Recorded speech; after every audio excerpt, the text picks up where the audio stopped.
In Lesson 7, Holly focuses on negotiating price both as the buyer and the seller. Many people do not like to negotiate about price. Over time, people came to know that the sticker price on cars was not intended to be the actual selling price. Car salespeople expected buyers to try to get a better deal, and they were trained to take advantage of the average buyer with various manipulative ploys such as the nibble, the flinch, appeals to higher authority, the add-on, and more. But they also knew that this approach made potential buyers uncomfortable, which is why manufacturers came up with the no-haggle deal, which has been quite popular. Actually, having price tags is a fairly recent thing in commerce.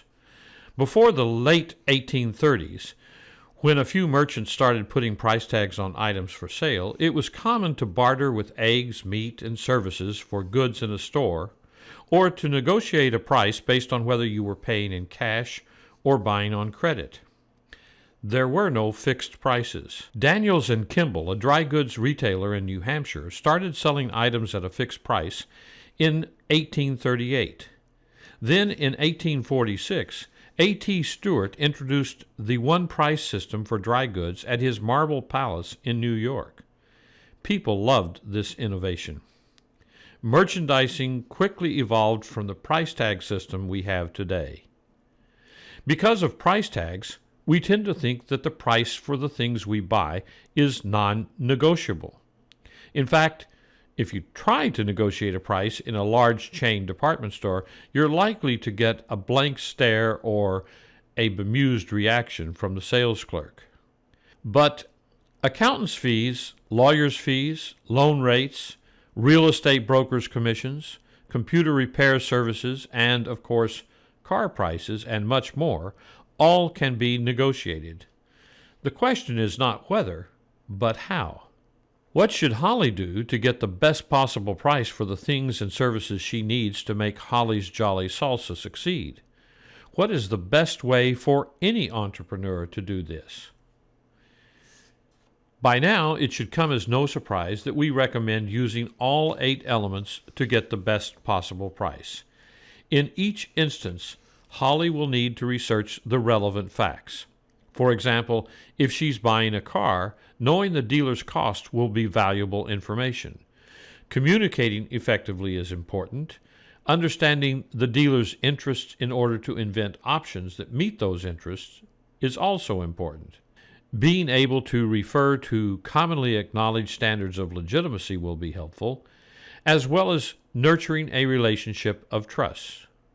And having a solid walkaway alternative will play a key role too. For example, most people will have several places they can buy a new car within a convenient distance from their home. Thus, if they want a Toyota minivan, they can probably go to at least 3 and often more dealers within a 50 to 100 mile radius. For example, there are 9 Toyota dealerships in the Boston area. This means that Holly can develop several walkaway alternatives, provided she does her homework, understands the dealer's interests, and thinks about options that work for her and the dealer. So here is a proven strategy using the 8 elements for buying a new car when there are several dealers in the same area. First, determine precisely which make, model, color, and options you want. Second, find out the dealer cost for precisely that car. Third, secure alternative bank financing if possible. Fourth, get the phone numbers of every dealer within a 30 to 50 mile radius.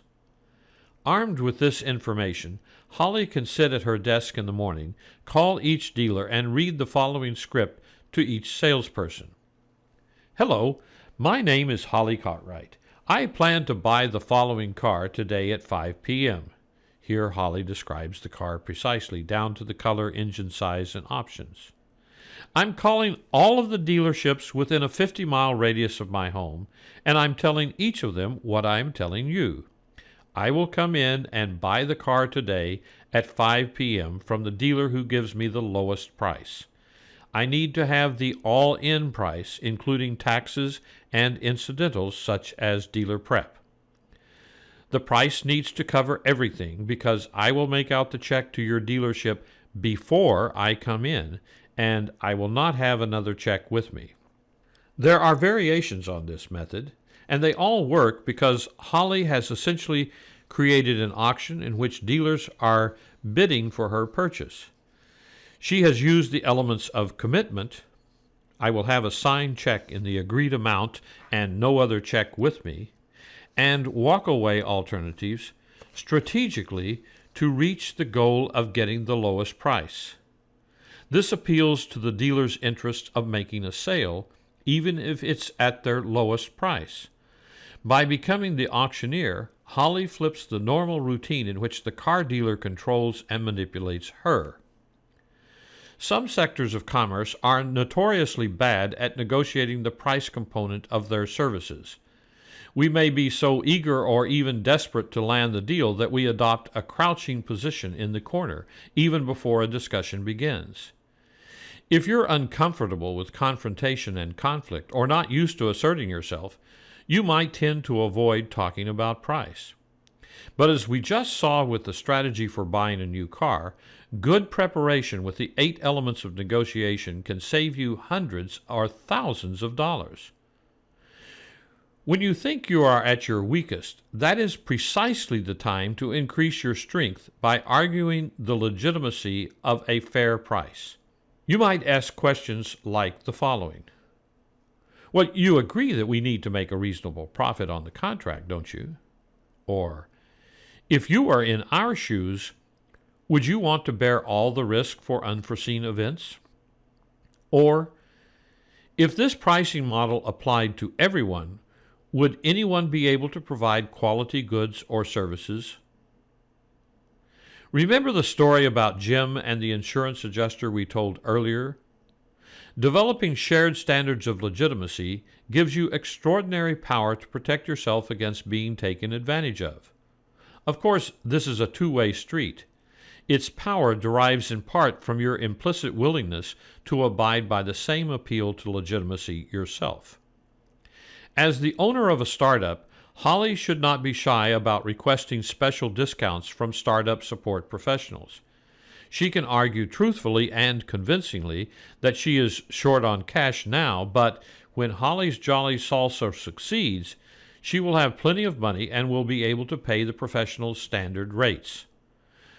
Most of the professionals she will be dealing with have an interest in developing a business relationship with Holly, and they know that a business such as Holly's Jolly Salsa can be a source of more and more work as it grows.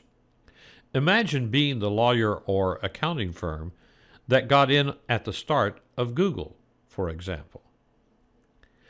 How should Holly price her salsa when she is the seller? In American business, we sometimes tend to think that the price of something should be based on the cost of producing it plus a reasonable profit, or on the price of available alternative. And those are no doubt legitimate standards to use. But Holly can also frame the price question in terms of the value Holly's Jolly Salsa provides to the buyer. In preparation for a meeting with the buyer, Holly might ask, what savings does our salsa provide?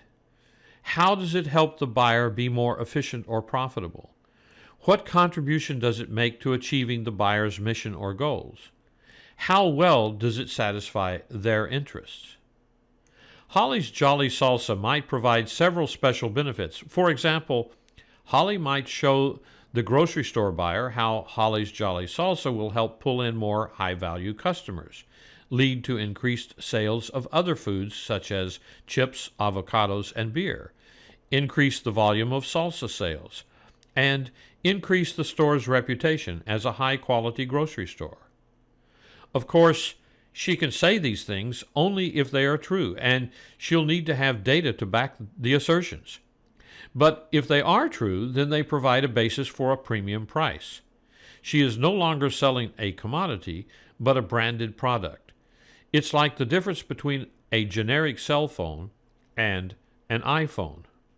By focusing on the needs of her customers, Holly can help them satisfy their interests better than might otherwise be possible. And because she's adding value for them, she can legitimately claim part of that value.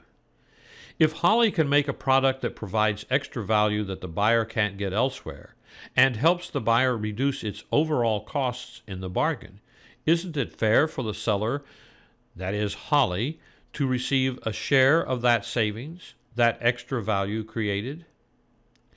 As a startup, however, Holly's most pressing need is customers, any customers. Is she in a position to command premium prices for an unproven product? Possibly not.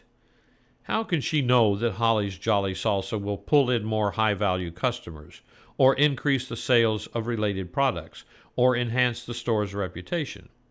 At the outset, she likely doesn't know these things, can't make credible claims about them, and shouldn't try. Does that mean she should use a lower price? Quite possibly it does, but Holly must take care to avoid setting a bad precedent or getting locked into a low price for the future. To do this, she must make clear that this is an introductory price for a limited time, available only to prove the value of the product to the buyer. She acknowledges that the buyer is taking a risk, but makes sure he understands that if Holly's Jolly Salsa sells as well as she thinks it will and provides the benefits she expects, she will want to share in that value by increasing the price. In other words, Holly is proposing a test or trial run at a reduced price. If it succeeds as expected, then both she and the grocery store should share in the value created. In this lesson, we have only scratched the surface of negotiating price. We could spend a day and still not exhaust the subject. For those wanting to dig more deeply, we recommend reading The Strategy and Tactics of Pricing by Thomas Nagel and John Hogan. This concludes our introductory overview of strategic negotiation for entrepreneurs. But we have a bonus lesson you won't want to miss. It provides a brief introduction on how to use the analytical tools provided with this course to prepare for important negotiations. Thanks for watching.